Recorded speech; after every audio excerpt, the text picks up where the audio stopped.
Hello, everybody. Welcome to Chem 4375 Biochemistry.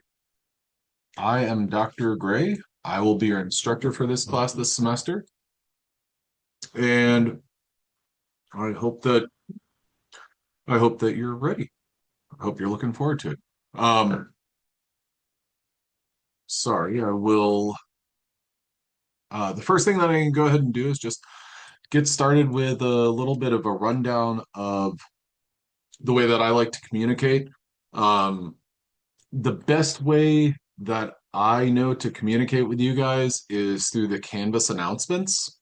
Um, and so, what I would recommend that you guys are familiar with is navigating our Canvas page um, in a web browser. I know that many people like to use the Canvas app. Um, I'm just trying to normalize navigating the Canvas page in a web browser. And that's only because I want to make sure that whenever I give you direction or say that something is in a specific location, you can get there. If you're more comfortable using the app, I'm obviously not going to prevent you or try to or be able to prevent you from doing that. And at the end of the day, it's not like I get paid anything more or less if you use the app or not the app. But I'm just, whenever I reference things like on our Canvas landing page, um, I'm looking at it from the um, web browser perspective rather than through the app. So at any rate, um, today is our first class meeting, Wednesday, January 21st. No class on Monday. So here we are. We're meeting every Monday and Wednesday throughout the semester from 3:30 to 4:50. This link right here is a permanent link that you can use to access this meeting time. And we'll have spring break. Woo! From March 15th till March 22nd. We will not have any meetings then, and I will not be assigning any work then. Um, our last class period is Monday, May 4th. We will have a grand total of 29 class meetings. I believe that's right. Yep, 29 class meetings. So basically the semester is nearly over because, the last class meeting, you don't do anything. The 28th class meeting, you're kind of winding into the 29th. The 27th, you're winding into the 28th. And it's just, I mean, basically the semester's done. But until it's officially and formally done, we're going to have three in-class exams as well as a final exam. The exams are going to be administered during our Zoom meetings, so during this 3:30 to 4:50 block of time, on February 18th, April 1st, and April 29th. I believe those are the dates. Yep. So Wednesday, February 18th, Wednesday, April 1st, and Wednesday, April 29th. I like to have them on Wednesday so that on Mondays you guys can ask questions and we can do a little bit of a review. Our final exam will be held on Wednesday, May 13th, 2026, from 2 until 4:30 p.m. They always try to align final exam times with roughly when the class is actually administered. This link right here, registrar.txstate.edu, that is a place that you can find your any of your other class final exam times. You can sort by whatever with this column, so meeting days. Monday, Wednesday, our class meets from 3:30 to 4:50, so right here. So Wednesday, May 13th, 2 to 4:30 p.m. But that information is also going to be here and it's going to stay here throughout the semester. Like I said, this link is one that you can always use to get to our Canvas site or to get to our Zoom meetings. Um, so that's not an issue. I won't be sending out an announcement every class period. And in the event that, or sorry, I don't expect this to happen, but in the event that the Zoom meeting link were to change, I'd notify y'all. And I would change this link so it wouldn't be, confusing or anything like that. Um, Today's meeting and Monday's meeting, you will not have to, it will not be mandatory that you use the SSO. You will not have to use your authenticated Texas State account. I requested that you guys did just because it's going to be easier for me to take roll. But I can see there are some folks who did not do that. And like I said, it's not a mandate today or anything like that. But starting a week from today, so next Wednesday, you will have to use your authenticated Texas State account. And the reason for that is, like I said, it's easier to take roll. Um, we will, and actually, just one second. Pause the share. Oh, Um, this link that I'm adding to the chat right now um, is where you can find the directions on how to log in using your secure sign-on, which I think it's secure sign-on. Somebody told me it was single sign-on. I'm not really sure. Both start with S, so at any rate, um, I want you guys to do that starting next Wednesday. I mean, if you started on Monday, fantastic. But next Wednesday, if you do not do this, then you'll run into an error and you'll get like this prompt that says, make sure that you receive administrative approval to do this. So if you get an admin account requested or something like that, that means that you're not on your Texas State authenticated account. Usually that happens because someone has a Gmail account and they try to go to our Zoom link, they throw it in Chrome, and that's where the issue comes in. It will get them like 80% of the way there, and then it will interrupt them and say, oh, well, you can't join because you're not authenticated. So make sure that you go through the directions here, log into the Zoom app, and so on. If you're joining us on a mobile device, I believe the same thing is going to work. You'll just have to download the Zoom app for your phone or your iPad or whatever. Okay. Um, so okay, pardon my interruption. Are you okay with me sharing a GroupMe link in the chat for the class? I have no qualms with that. Absolutely. One of your classmates requested to share a GroupMe. I'm not going to say who it is because they directly messaged me separately. But there's a GroupMe link that Anna has shared with us. So if anyone wants to join that, you're more than welcome to. I'm happy that that was brought up though, because that brings us to one of the things regarding or related to this class and my expectations. And the kind of like, I guess you could look at a syllabus almost as a contract. Um, so here's the syllabus course, 3 hours, spring 2026. Here's our brief description. We are going to get an introduction to biochemistry covering structure and function of lots of different biological molecules. And then one thing that we're going to be doing is we are going to be exploring major metabolic pathways of carbohydrates and lipids. So if you've ever heard of glycolysis, then that's a good thing for you to have familiarity with because we're going to look at that structurally and what are the different components. Um, Now, I'm sorry, I'm going to go back just a tad. Instructor info. I'm the instructor. I'm Dr. Joel Gray. I have a bachelor's degree from Texas State University and a PhD from Texas A&M University. Both of those degrees are in biochemistry. This is a field of study that I really like. I really enjoy teaching this class. I think it's pretty fascinating. I think that every semester that I've taught it, I've become a better biochemist, which is, I don't know, the more you see the information, the better it is, and the more valuable it is. My email address is joelgray@txstate.edu. My office location is Zoom.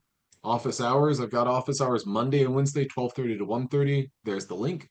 That's time that I'm kind of committing to being in my Zoom office. If you go to that link during that time, chances are you will join and there will be a blank screen with my name on it. I will see you then, and then I will turn my camera on, and then I'll turn my microphone on, and I'll talk to you. Um, this is not the exclusive and only time that I'm willing to meet. I just need you to reach out to me.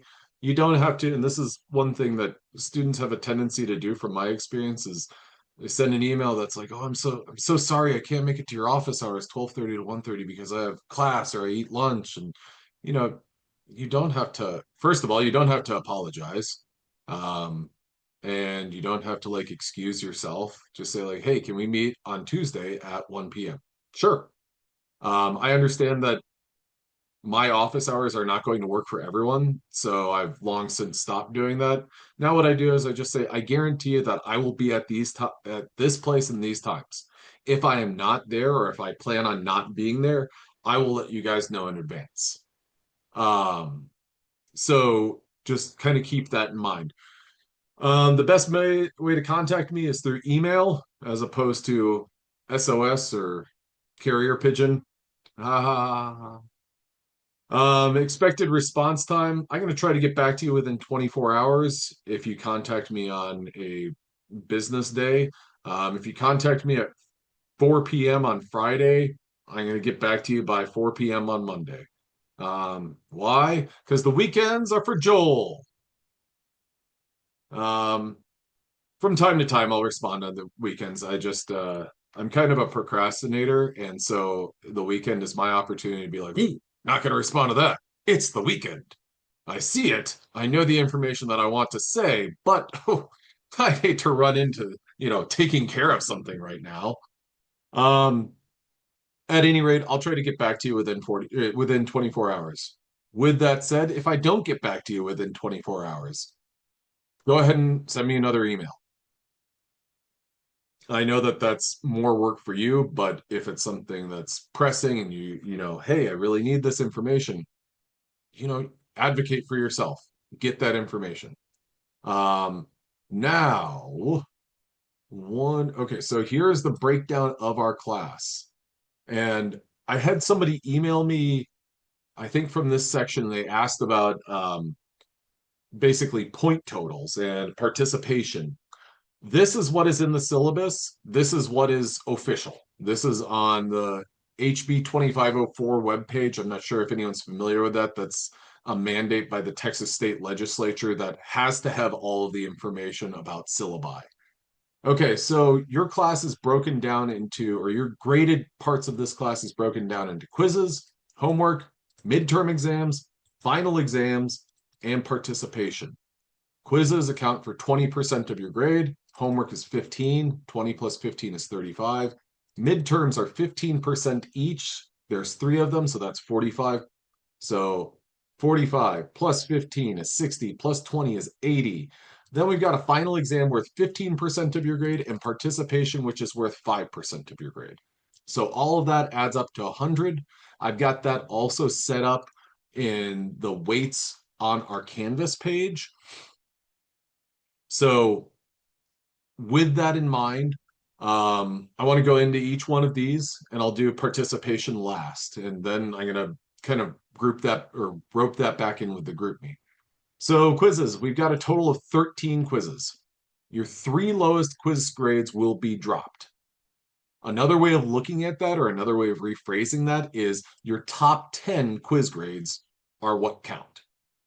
Now, what the reason that I stress top 10 is that if I were to add a bonus quiz, or not a bonus quiz, but add an additional quiz, I'll notify you guys and I'll say, hey, there's another quiz that's been added.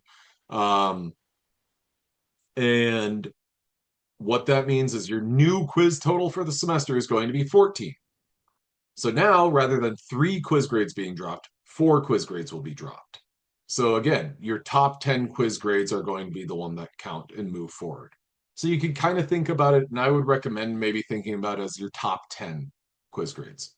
I wanted to put specific numbers down, and I have those mapped out just so you have a better sense of when you can expect something, as opposed to like, well, he said the top 10 will be graded or the top 10 are used.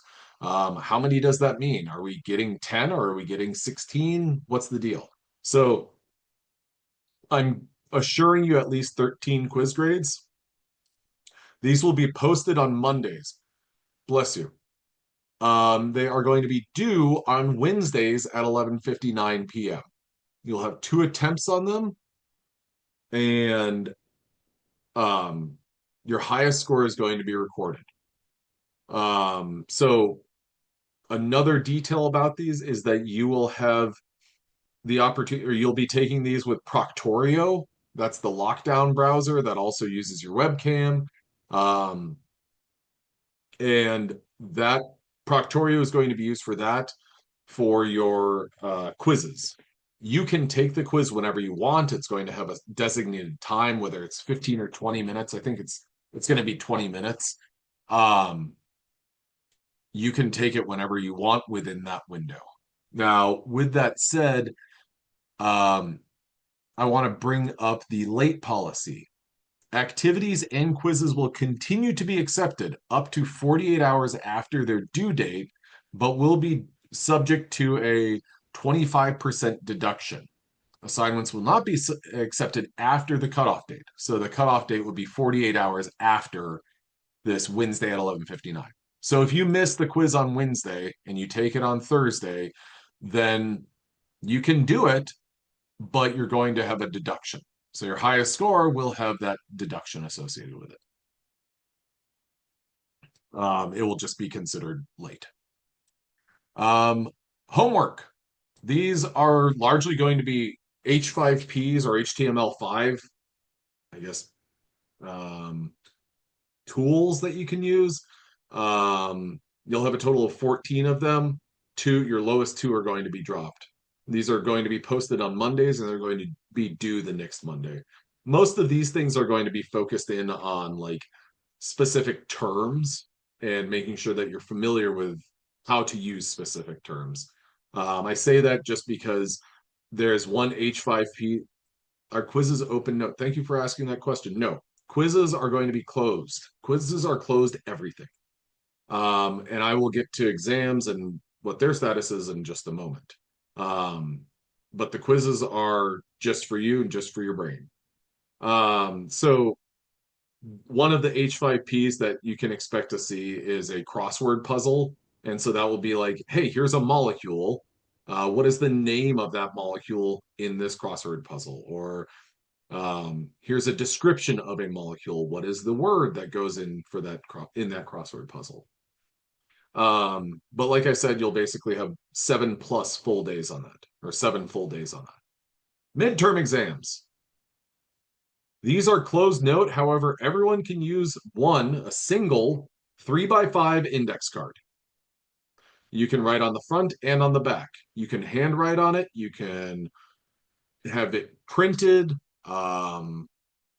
It's your call. One of the things that I like to do, or that I would do, that I think is clever to do, is to open up a PowerPoint or a Google Slides document and then make a shape that is 3 inches by 5 inches. Type whatever I want within that shape, and then print that whole page and then cut that 3x5 shape that I made. So that way, you can, I mean, my handwriting is, well, here you go. It's that. It's that. It's going to be much more clear to me if I can type something as opposed to if I am handwriting it. So that's your call. But you are afforded to use one of those on your exams. When it comes to the final exam, you can use one of those as well. What I mean is you can use one for exam number 1, a different one for exam 2, a different one for exam 3, and a different one for the final exam. That does not mean, well, when you take the final, you can actually use 4 index cards. And some of you guys are thinking, well, I would never have thought that. Okay, great. You never would have thought that, but plenty of people have thought that historically. So you get 1 index card. You can put whatever you want on it. During the testing period, which will be during our class period, I will ask to see your index card. And if you elect to not use them, that's fine. I don't really have any qualms with that. In which case I'll just kind of go around and you'll say, no, I don't have one. Now, with that, our exams are going to be administered on Canvas. What will make them not challenging necessarily, but one thing that I need you to do is when you're taking your exam, you will join our Zoom meeting. Now, what makes this different is that rather than joining our Zoom meeting on your computer, you'll join on a different device, like your phone. Your phone will be positioned, and I'm positioning mine right here because if you have a tripod or something, this would be a really great place to put it. Because my camera that is connected to Zoom is now facing my computer monitor and my workspace.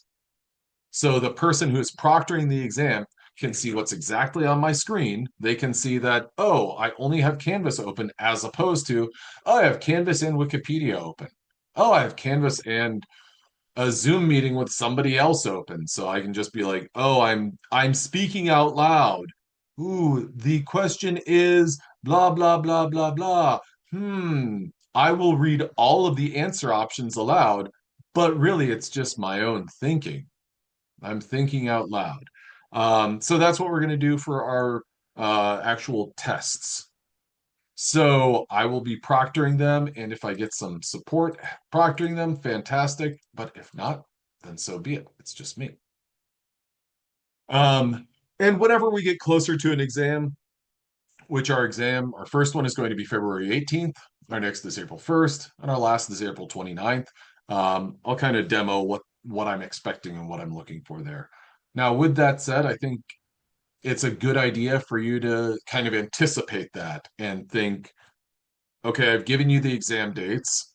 Um, can we take the exam in the testing center if we have the option? I'm happy that you asked that. 100% you can. I have no issue with that whatsoever.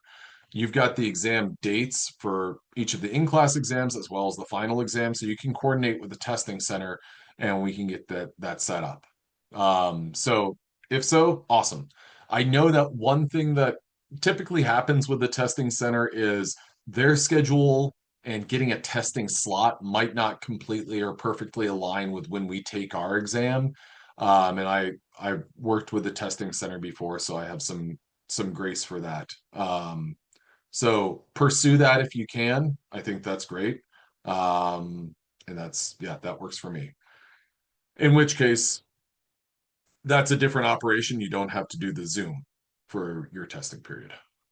Then let's see. So there's our three in-class exams. Last thing regarding our in-class exams is your final will replace those in-class scores if your final is higher. What that means is if on exam number one you get a 75, exam two you get a 70, exam three you get a 91. If on your final exam you get an 88, well, your final exam score will replace exam one and exam two, but it will not replace the score on an exam three. So it replaces both one and two, but not three because the 88, the final exam score, is lower than that. So your final exam is a great opportunity to bring your grade up. It is a comprehensive exam, also known as a cumulative exam. So everything that we cover over the course of the semester will be on there. Last item, and this is the thing that one of your classmates emailed me about. And they were curious about, oh, well, is participation required or is attendance required? And I believe that I told them, hey, participation was worth 10% of your grade. And I was incorrect there. So if I were to get a score that's higher than all three, would it replace all three? That's what I said.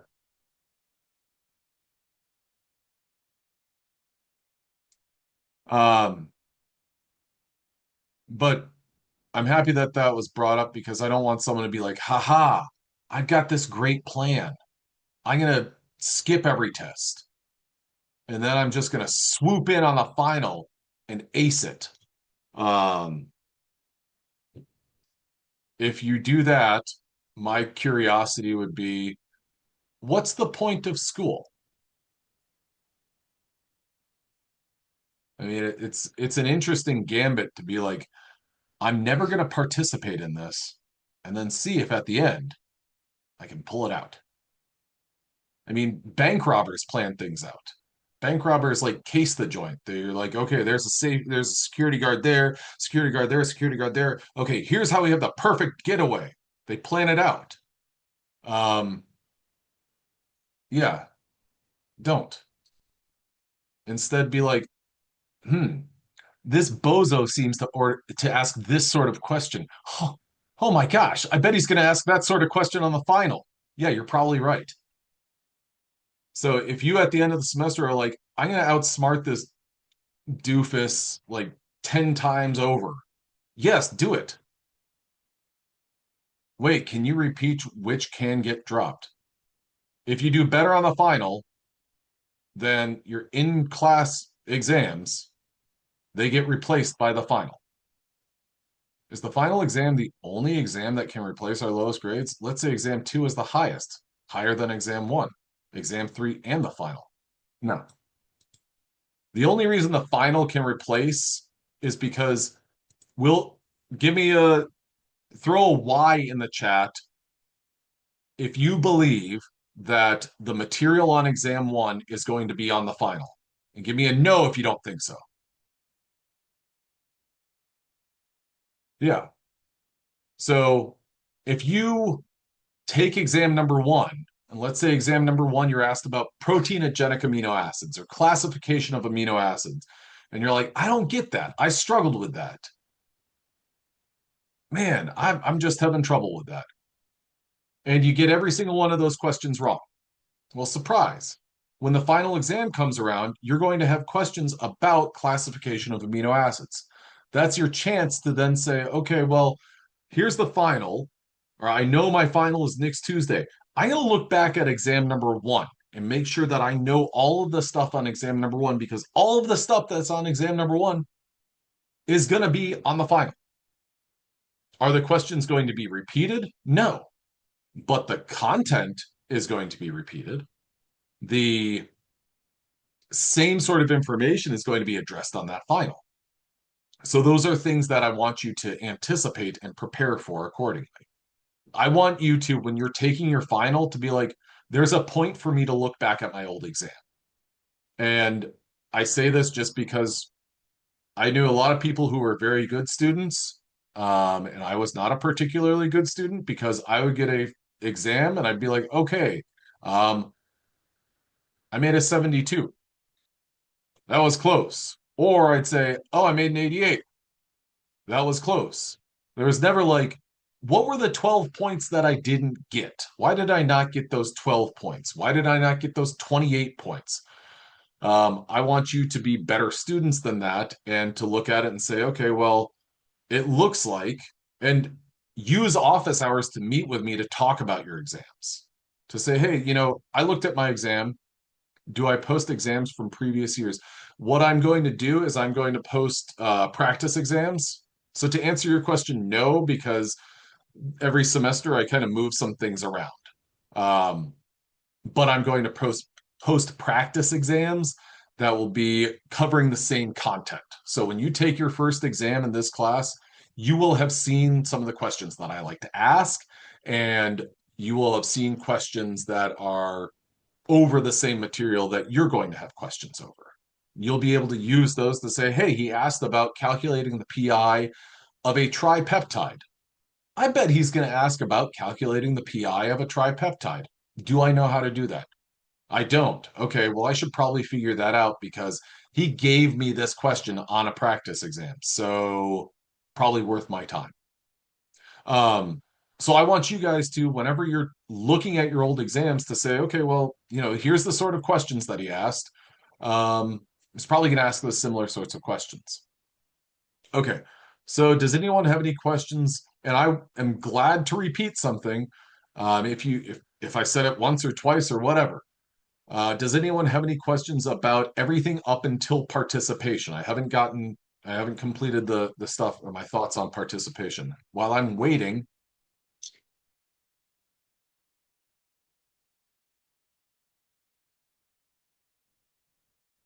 I'm going to eat a chip. Okay, question. If we have a class on campus directly before this one, and say we have an exam that day, how would you like us to set up camera, take the test at, etc.?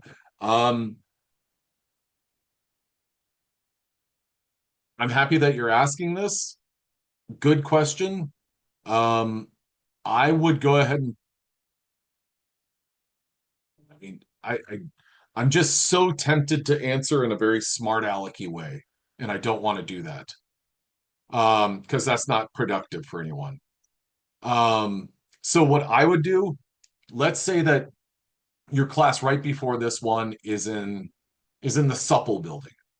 What I would do is I would kind of walk around, or in the physics building, I'd walk around and be like, okay, I know when my class is, and I know what spaces are around, and I can see that there's this, you know, hallway that nobody goes down. I would have a quiet space there. I think I can give that a shot. I would consider that. That's my first instinct. Alternatively, I would say, okay, well, what is the closest place near campus that I can get to that I can, almost guarantee myself a table where I can sit and do work and take my test. So if you want to take it, like I mean, with all due respect, I don't want to sound rude when I say this, but I don't care where you take it. I just want you to have an environment that is comfortable for you to take an exam. Um, so if you're comfortable taking it at mochas and Javas, by all means. But you got to ask yourself, am I going to be going to mochas and Javas when there's a rush and I'm not going to be able to get a seat? Um, so I hope that I know I didn't give a good specific answer, but I hope that that kind of guidance was at least a little bit helpful.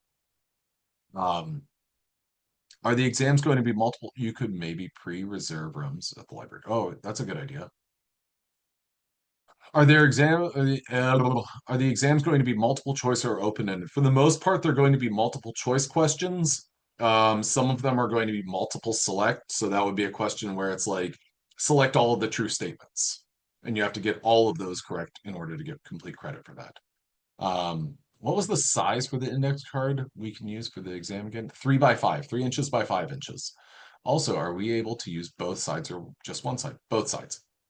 Alkek has private study rooms. It's a good idea.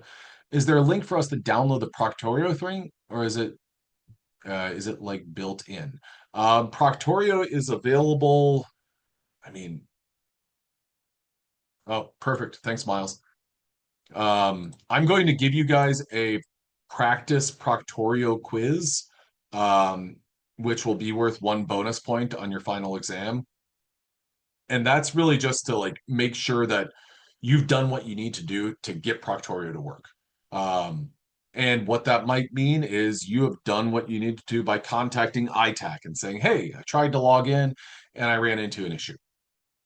Is there going to be a problem if we have a pet in our room during an exam that would walking around while we were taking it? I mean, not for me. That's the most smart alecky answer I can muster that's still respectful, I think. I don't have any issues with that. Um, if you have an animal, yeah. Now, I mean, I know it's probably a dog or a cat or something, but there's a part of me that's like, is it a horse? And I know that it's not. That'd be too much to put in a room. Okay.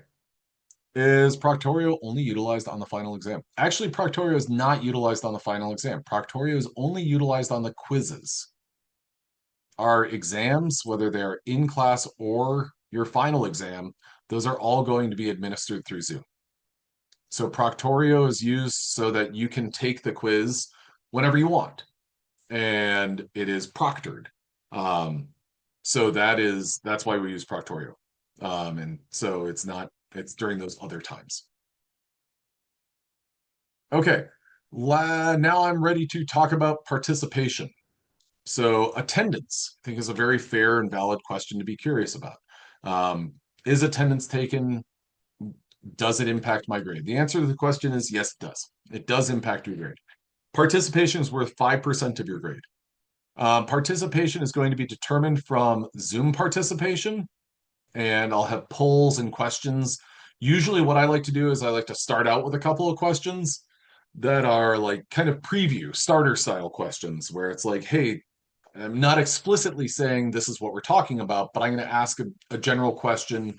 Um, and there will be like 5 of them, 4 or 5 starter questions that will be at the beginning of class. Then throughout the course of the lecture, I'll have a couple of other questions about, quick reviews on what we just covered. And then at the end of class, there will be, again, 4 to 5 questions that kind of complement the questions that you were asked at the start of class. So the way I'm treating that is, let's say that we are going to talk about levels of protein structure. At the beginning of class, I'm going to ask you a question about what type of interactions stabilize primary structure of protein. And I'll give you, covalent bonds, hydrogen bonds. I have no idea. I'll give you like 4 different options, and then one of them is going to be, I just don't know. Um, the index cards are allowed for exams and not for quizzes. Correct. That is correct. Only exams. Um, so I will give you an answer option that is, I have no idea. I'm not familiar with this at all. Um, and so I will get an assessment, like a baseline. Where are you when you talk about this topic? Then we'll go through the lecture. There will be poll questions that I'll want you to answer. And then at the end of class, there will be something where it's like, hey, this type of interaction stabilizes which level of protein structure. And it's going to be kind of a flip-flop of sorts, or it's going to mirror the questions that are asked at the beginning. Now, what am I looking for with Zoom participation? Am I looking for you to accurately answer every question? No, I'm not. Am I looking for you um, to answer every question? I'm looking for you to answer as many questions as you can. I want people to be in class, not because I have some magic words where I'm going to say, oh, and abracadabra, amino acid, and now all of a sudden you know the structures. Instead, I want you to look at this time that we have together as, this is time when I'm learning about biochemistry. This is time that I do not have to look at the rest of my schedule and say, where am I going to find 80 minutes to learn about this particular topic? And where am I going to find 80 minutes time to kind of organize my thoughts on this topic? This is going to be time that we're working together. I'd like to answer questions as best I can, answer as many questions as I can. Um, and so I want you to be there. In addition to that, I want you to be honest and candid with your responses to questions. Like, if you don't know, I want you to say, I don't know. Now, in terms of, well, if you answer one question, am I going to count you present for that day? Yeah. Am I going to contact you if I review everything and see that you have answered one question and then you leave after 1 minute? Yeah. I'm going to say, hey, that's not really the point. Um, Now, with that said, I hope that you understand my intention here. Um, Now, in addition to that, this is worth a total of 5% of your grade. I want you to treat every class day as a day in which you'll earn a total of, or you have the chance to earn 4 points. 2 points from Zoom participation and 2 points from Canvas discussion participation. Now, the Canvas discussion is going to be like what I have right now. So there's already one discussion point up, or one discussion up. And today's, or this one, is for 1 point, list your major, favorite thing about San Marcos or Texas State, and your favorite outdoor activity. Then for 1 other point, reply to your initial post or a classmate's with 3 pieces of what you think would be good advice for someone taking this class. Think about the fact that the class is online instead of in person. Consider the regularity of quizzes and assignments. So just that sort of thing. Is everyone going to be like that? No. Most often it's going to be for 2 points, write a multiple choice question over this particular topic. So the discussion is largely going to be that sort of thing. There might be for 1 point, say this, and then for 1 point, you must respond to a peer. But this is built in here, and this will be, so this first one went live at 12 p.m. today. It will close down at 12 p.m. on Friday. The point here is In the event that you are going to miss every single class period, maybe you have a job or something like that. If you're going to miss every single class period, you are not completely opting out of doing well in this class. Again, think about each class period is worth 2 points. Or sorry, each class period is worth 4 points. If you miss the Zoom meeting, you can still do the Canvas discussion. So you'll get half credit for that day. If over the course of the entire semester you never attend the Zoom meetings, but you always do the Canvas discussion, you're going to be eligible to get 2.5 out of those 5 points, or 2.5% out of the 5%. So ultimately, the highest grade that you could earn in this class without any possible extra credit would be like a 97.5. Does anyone have any questions about participation? I need to eat a chip.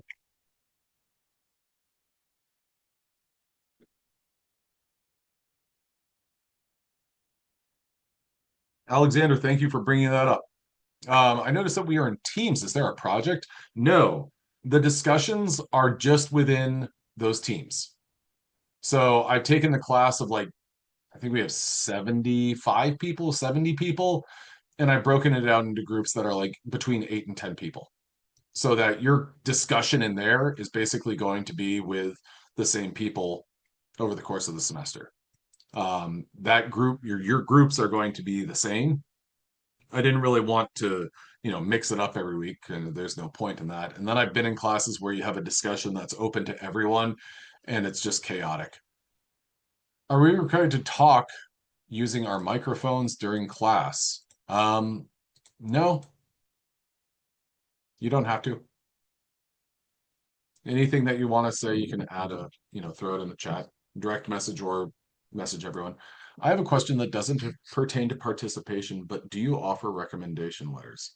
From time to time, I will write strong letters of recommendation. One thing that I'm going to share with you guys, just 1 second, is this person sent me a private message. Do I offer recommendation letters? I think that the question there is like, if I get an A in this class, will you write me a letter of recommendation? I'm going to share a piece of advice that my graduate advisor shared with me.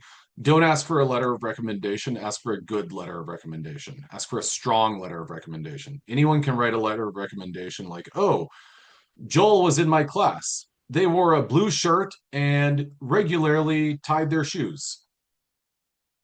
That doesn't help me get into whatever school that I want to get into. So you want a strong letter of recommendation.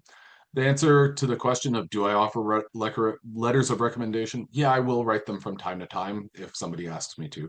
Typically, whenever I write a strong letter of recommendation, it's someone that I've had lots of communication with so that I have something more to say rather than this person got an A. I want to be able to say this person got an A. And you know what? They worked their butt off. They came to office hours. They always had really insightful questions, or, you know, they came to me with very candid questions. They said, I don't understand this. And we had lots of good discussions. Um, I don't want you to be thinking like, oh gosh, Dr. Gray wants a friend. No disrespect. I don't. I'm all right. But I want you guys to like think that's where a good letter of recommendation, a compelling letter of recommendation is going to come from, in my opinion. The questions for participation on Zoom is answered how? You'll be prompted with a poll notification whenever we have poll questions. And I will say, hey, here's a poll question. So it'll pop up. If you're on your mobile device, there's like the 3 little dots. We'll have our first poll questions next Monday. Okay, could you please repeat one more time what you said about how you would like us to set up our phone camera for the exam? And will we be required to upload index cards to Canvas or whatever for the exam? Um, it's going to be basically think about the phone as being looking over your shoulder. Have it angled to face your workspace and screen. Perfect. Sorry if this has already been addressed, but for our first exam, I'm going to be in an area/situation where I will be in an area where I cannot use technology or have reliable Wi-Fi. Are there makeup exams, or is this final exam the only? I do not have makeup exams. If you want to contact me. We can maybe work something out and figure something out. I will do exams early, but just please communicate with me. I notice we do not have, or we don't have, a formal textbook for this class, or maybe we do and I haven't seen it on the syllabus. Any additional text to help us better prepare and understand the material? I will share the link for Biochemistry Free for All. It is an open educational resource published by Oregon State University. I can actually, let me pause my share. Biochemistry. Okay. Would you say we should use that link, the book that you're saying right now? Biochemistry Free for All? Mhm. Yes, Should I we? would. Okay, Um, thank you. Here, if we go to, hmm, yeah, so that has the PDF.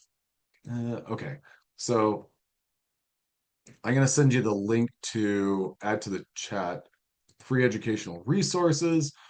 I'm going to add this to the chat right now. I'm going to make sure that I answer everyone's questions. So if you go there, um, scroll down, there's Fundamentals of Cell Biology, not that one. There's Biochemistry Free for All 1.3. There you can access the PDF as well as the PowerPoint, or the PowerPoints, the slide decks. Um, so that's what you can use. Okay.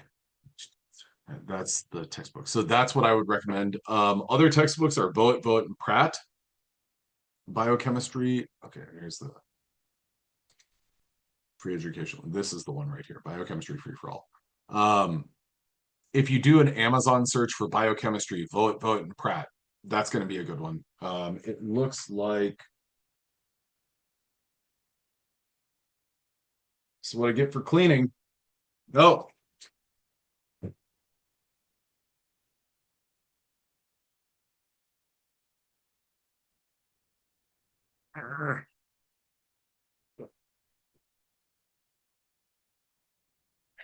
this is the third edition textbook.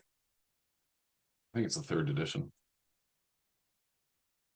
Second, this is the second edition textbook, Fundamentals of Biochemistry by Voet, and Pratt. I think this is a great textbook.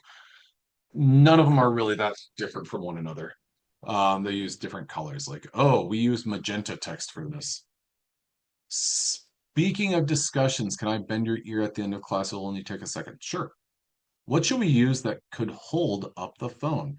Um, I'm not, I always use my water bottle to set up my phone at the right angle. That's a good option. Um, I mean, leaning a phone against something like I mean, you could take two books, put them front and back to hold your phone up. So put your phone basically put it on a hard surface, book, and then another book on the other side that would hold it up. Um, I've seen people do that. I've seen people use water bottles. I've seen people use like a tripod that they got off Amazon for like $10 or something. I'm not saying that you have to buy a tripod. Um, but yeah, that link, tape it to the wall. That's a good idea. So there's options. I would just recommend trying different things. Um, okay. Does anyone have any questions about it? Yeah, this is very.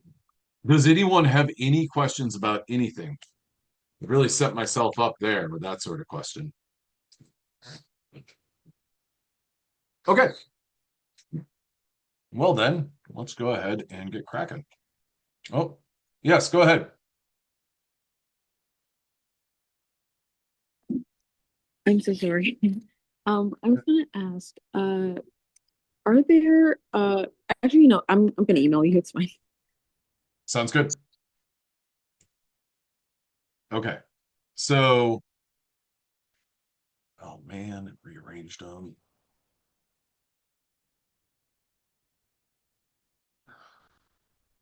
How would you personally study for this class? I would review the slide decks. Then I think what I would do also is I would stop share. Um, doesn't Texas State, we have Chat GPT or Gemini? Which one do you guys have? And Gemini is free to some degree, right? Chat GPT. Yeah. What I would do is I would take a slide deck and I would say, give me 20 questions, 20 multiple choice questions over this. I mean, that's what I would do.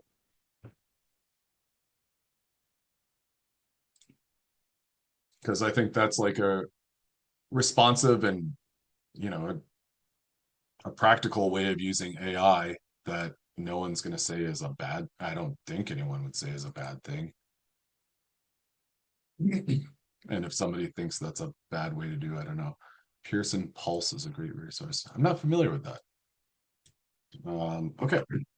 So what we're doing is we're getting into foundations. Pearson Plus. Okay. Um, so lots of what we're going to talk about today is something that you've seen before. As you know, you guys, if you're taking this class, you've taken, oh, what's going on there? I have a stylus that I like to use to write for this class. So you've taken organic. Oh no. Do you You've taken, post the slides on Canvas? yes, I do. Oh, where And this are is they? so this is on our homepage. Oh, I If just you don't. go to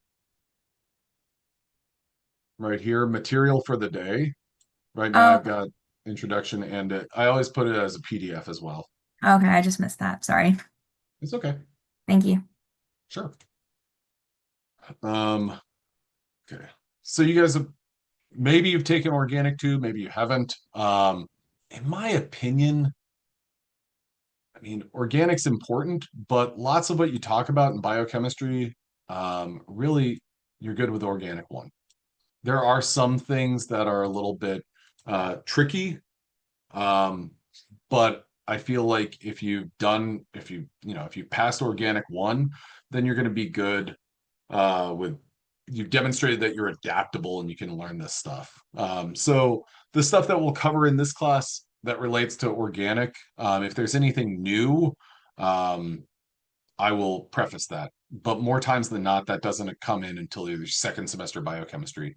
Some of the biggest, important, and most foundational things about organic chemistry as it relates to biochemistry is um, go ahead and add to the chat how many bonds does carbon like to form? I'm seeing four. Yeah. How many bonds do people who have never taken organic chemistry like to have carbon form? Five, seven, six. Ha ha ha ha ha. Yeah, it's just guessing. Um, More times than not, if you draw four bonds coming off of carbon, you're going to be in good shape, especially when it comes to biochemistry. Nitrogen. How many bonds does nitrogen like to form?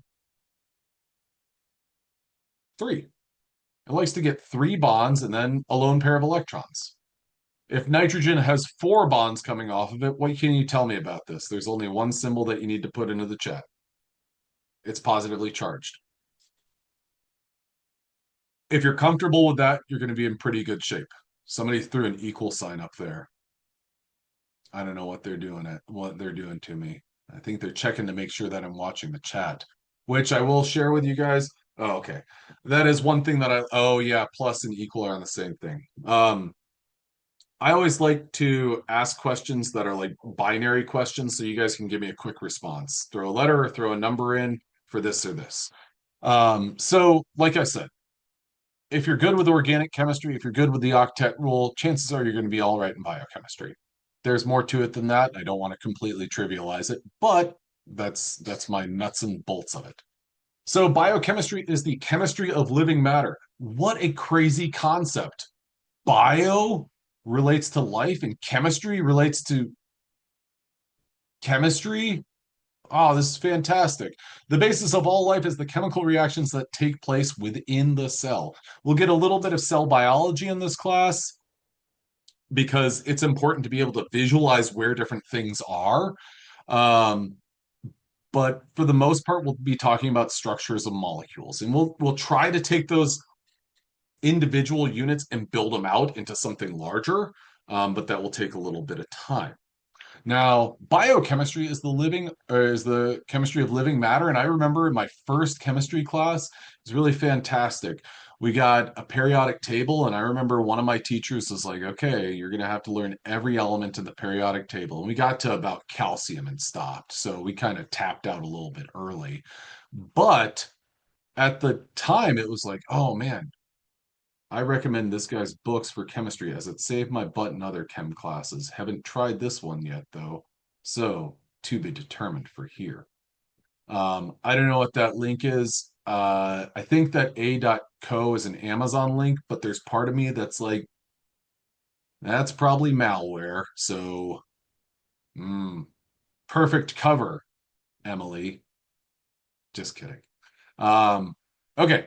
So, Okay, so I remember just being like, oh yeah, periodic table, there's lots of elements. And then I remember getting to a biochemistry class and being told, okay, of all of these at the time, like 112 elements, here's the ones that you as biochemists need to know about.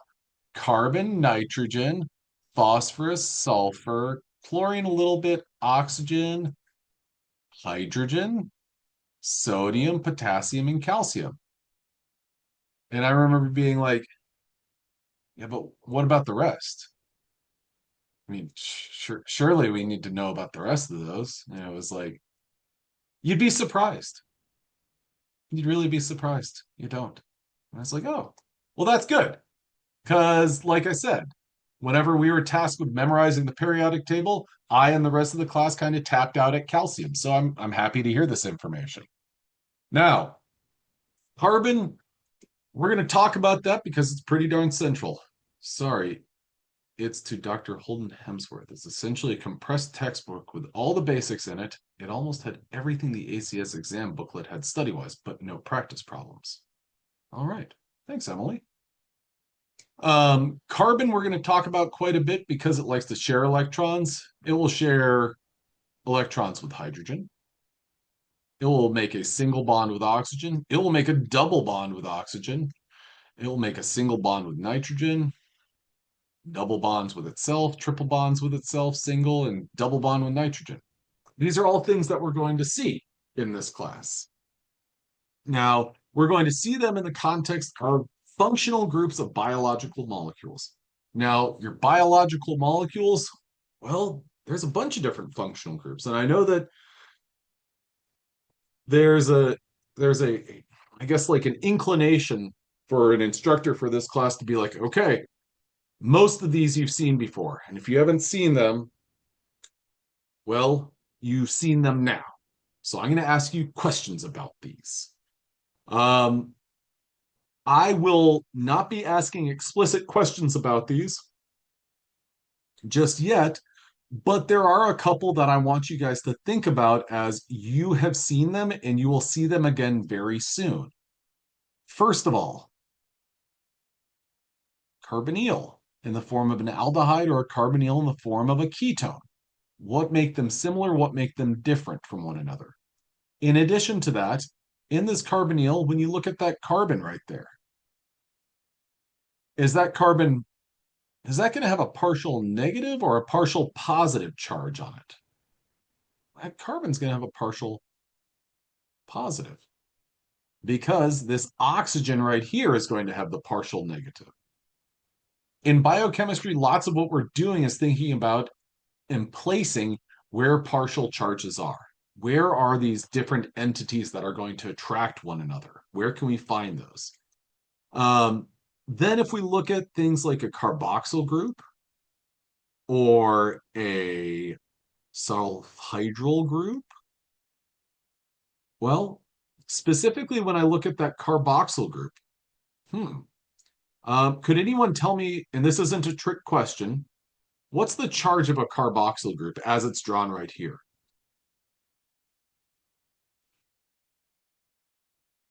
Negative. Perfect. I completely agree with that statement.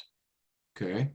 Now, carboxyl groups can undergo some slight changes, though. So if I were to write it as RC O O H. Okay. You know, my handwriting notwithstanding, would you agree? Give me a 9 in the chat if you would agree. Those are similar to one another. Notice I didn't give you another option of like write an X if you think it doesn't look similar. Yeah, they are similar to one another. One of them's protonated, one of them's deprotonated. Now, this group right here, this is protonated. Is it positively charged? Y or N to the chat. No, it's not positively charged. It's protonated. It has this proton, but we're looking at it in comparison to this carboxyl group. So I want you to caution yourself against thinking protonated equals positive charge. Deprotonated, therefore, in this case, in the case of a carboxyl group, that's deprotonated compared to a carboxylic acid. And in that case, deprotonated does mean negatively charged. But it's not always going to be the case because specifically if we look at this right here, that ring right there, what I want you to notice is that ring has a pair of nitrogens in it. One of those nitrogens has a lone pair of electrons. That nitrogen with a lone pair of electrons, this one right here, is that protonated or deprotonated? Well, it's got 3 carbon nitrogen bonds total. That would be deprotonated. So when it's deprotonated, doesn't that mean that it's negatively charged? No. Just because it's deprotonated, that just means that it doesn't have a proton where a proton could go. So this imidazole, or as one of my lab mates in graduate school, Anna, said, imidazole, and I presume that she's right because she's like infinitely smarter than most everyone I've ever met. Oh, dang it. Tablet, why have you forsaken me? Um, that imidazole ring is deprotonated. It is neutral. So sometimes if you look at that carboxyl group, well, it's deprotonated and it's negative. The imidazole ring, it's deprotonated and it's neutral. There are other instances where protonated means positive and protonated could mean neutral. I want you to think about that because that's a very important fundamental part of the molecules that we'll look at in this class. Now, almost every single one of these structures we're going to see when we look at proteinogenic amino acids. We're going to see some of them when we look at DNA, but for the most part, we're going to get them when we're looking at proteinogenic amino acids. We'll revisit them and we'll talk about charges quite a bit because whether something's positively charged or negatively charged is pretty important because if something's positively charged, it's going to attract negatively charged species. It's also going to attract lone pairs of electrons, so partial negative charges.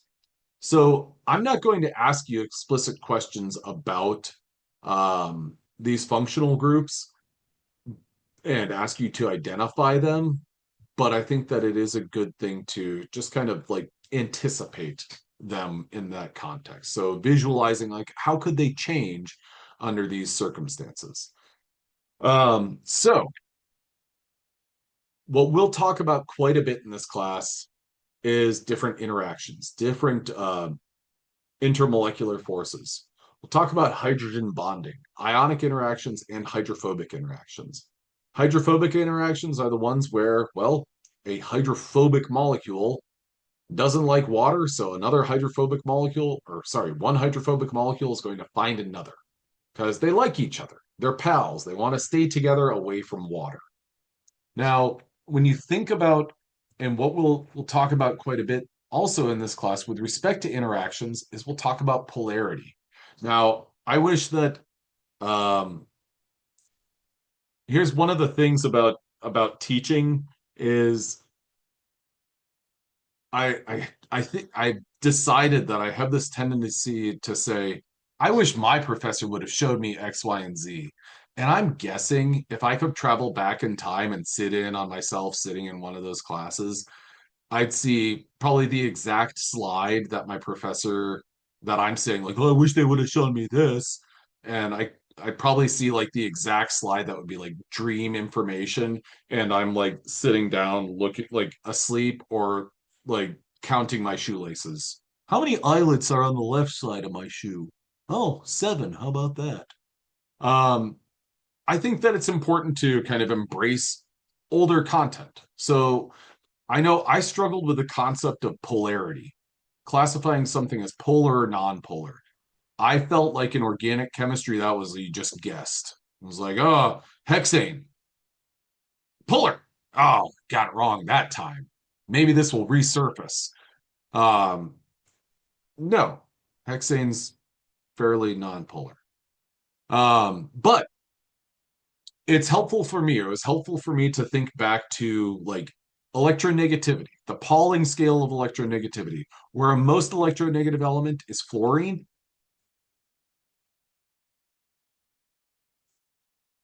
Fluorine with an electronegativity of 4 compared to francium with an electronegativity of 7.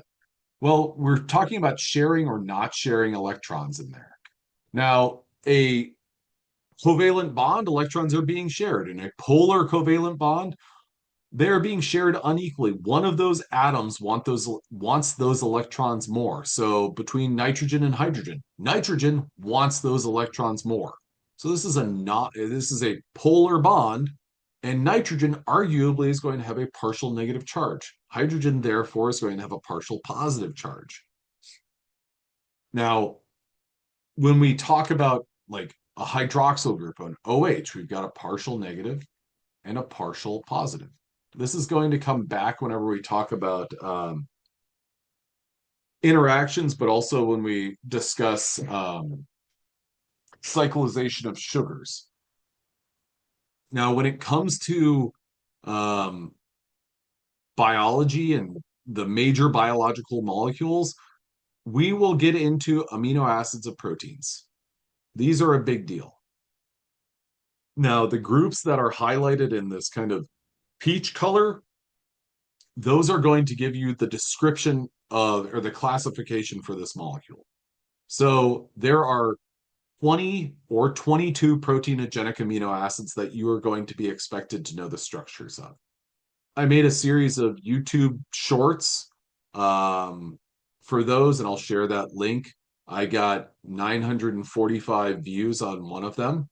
For a minute, I had like over 1,000 views, but then they disqualified all my views because I just left it on my computer on repeat for a few hours. So my chances at YouTube millionaireism fell short that day. But I'll share that link with all of those for you guys a little bit later. The earlier that you are comfortable with these structures, the better. Not only from what does it look like, but how would you classify it? And we can start this right now. Alanine. The group that is going to designate this molecule's classification is just the methyl group, CH3. Is that going to be, how would you classify that as polar or non-polar? Well, let's see. CH3. There's nothing in there that really is strongly poling. So that is, yes, exactly, non-polar. Whereas Siri, we've got CH2 and OH. Ooh, that OH, that's a polar portion of this group. So that would be a polar amino acid. Aspartate is going to be a polar molecule, but it's polar charged. Specifically, you would say that this is a polar negatively charged group. So we'll get into that a little bit later. I just wanted to let you know that's on the horizon. We'll also talk about nucleic acids. I know one of the things that's not really a problem, but whenever people get to this class, I know that there's some students who are chemistry majors, not a huge number. Many of you guys are biology majors or a biology related field. When you get to this class, if I talk about DNA, you're like, oh, fantastic. The 14th class where I've talked about the structure of DNA. I'm not going to belabor it, but we will talk about it because it's relevant. So here's your nitrogenous bases of nucleic acids. Here's your 5 carbon sugars. Then a group of classes or a class of molecules that is kind of undersold but is super fascinating is your lipids. We'll talk about these. And if you look at a lipid right here, for instance, are the names the whole molecule or just the highlighted group? If you're talking about the amino acids, this alanine applies to this whole thing. Now, if you look at the part that's not highlighted, it's the same for every single amino acid. So, for all intents and purposes, the non-highlighted part doesn't really influence it. It does, however, give you the classification as an amino acid because amino acid. So that's where that's coming from. So we'll talk about lipids in particular because if you look at COO minus, that looks like a fairly polar region of this molecule, whereas an aliphatic chain, a bunch of hydrocarbons, that's pretty non-polar. So this whole molecule, well, it's got a polar region, but then a lot of it's non-polar. And that's the thing that we deal with in biological systems quite often is a molecule that's not going to fall into one box. It's not simply polar or non-polar. Hexane we don't deal with too much just because, well, hexane's going to kill most things. Now, in addition to that, this molecule right here, acetyl coenzyme A, which later on this semester we'll simply know as acetyl. So A. We'll know that as acetyl-CoA. It's got a bunch of different functional groups. And these functional groups have different functions. They have different properties. And they will impact how this overall molecule operates. Now, I think that a good place to go from there and from all of this is to hydrogen bonding. We've got hydrogen bonding between water molecules, and these individual molecules are not particularly strong, but when you get lots of them, well, that's what gives water its unique properties, gives it its high boiling point. It's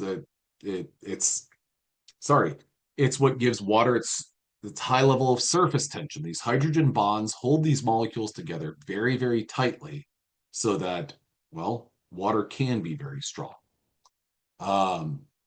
We classify molecules with respect to water. We classify them as hydrophobic, those that are fearful of water, and those that are hydrophilic. Your ionic compounds, polar organic, weak acids, and sugars and carbohydrates are all hydrophilic, whereas lipids and nonpolar hydrocarbons, there's that hexane again. Jeez, obsessed. That would be a hydrophobic molecule. Now, oh, dang it. Here's what we see as the hydrophobic effect, where we've got hydrophilic compounds in a hydrophobic. I presume that this is like olive oil or something like that. It's not boba tea. I had that one time in my life. I didn't care for it. I like to sound grouchy when I say that specific story because I really didn't like it. Like tapioca. Who wants to eat a solid when they're drinking something? That's so gross. That's so gross. Give me a blizzard from Dairy Queen. I don't have to, don't tell me what to do, Alexander. Okay. Anyway, this is not tapioca balls in something. It looks like it's, soy sauce in olive oil or something like that. You've got something that's hydrophilic and a hydrophobic mixture. This outer yellow region looks like olive oil. That's why I've decided that's the lipid. And then on the interior, you've got these hydrophilic things that kind of are forced together. If you did the exact opposite, you got motor oil and dropped it into like water. Heck, maybe this is motor oil and lemonade. I don't know. Motor oil wouldn't be that black. But those things with opposite properties are going to kind of force themselves together. And that's because of their like disdain for one another. Now, an amphiphilic molecule. This right here is an example, a great example of an amphiphilic molecule. This is a lipid.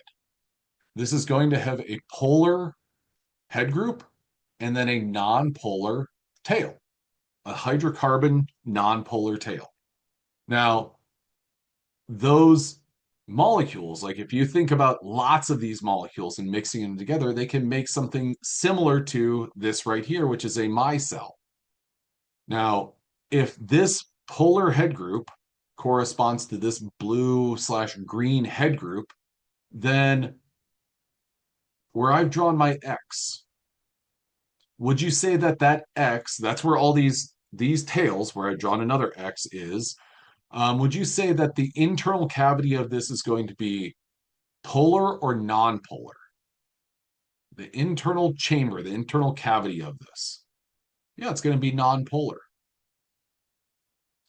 Now, the exterior of it's going to be polar. So things can be encapsulated.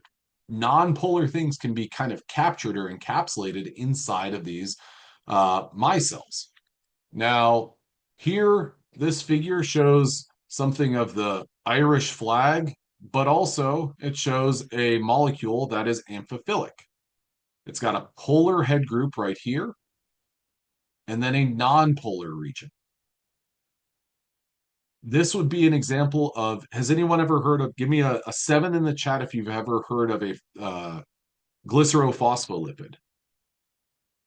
Are most steroids amphiphilic? Many steroids are amphiphilic because they're going to have the rings that make up cholesterol as being very non-polar, but then they'll have a polar tail to them. And we'll talk about those a little bit later on this semester when we talk about lipids and membranes and stuff. So this would be an example of a glycerophospholipid where you've got this mixture of different things. Now, at this point in the class, you might be thinking, okay, what can I expect? What's going to be on a quiz? Am I going to expect to know that this is a glycerophospholipid? I'm not going to expect you to know that this is a glycerophospholipid.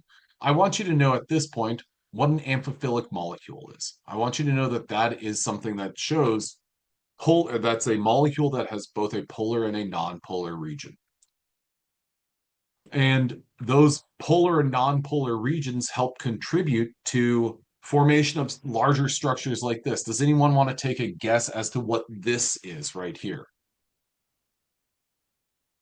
There's some things on there you might be able to extract and put it together, or maybe just kind of draw it, like blur your eyes a little bit, or blur your vision a little bit. And what I'm thinking that you'd maybe see is something like this: circle, tail, tail, tail, tail. Yeah.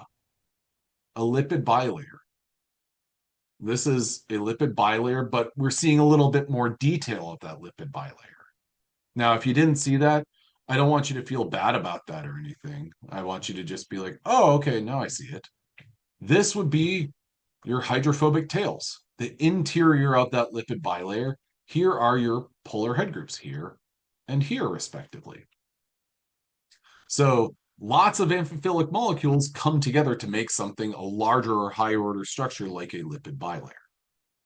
In addition to that, if we talk about protein folding, here what we have is a peptide or a polypeptide that is a protein before it's folded.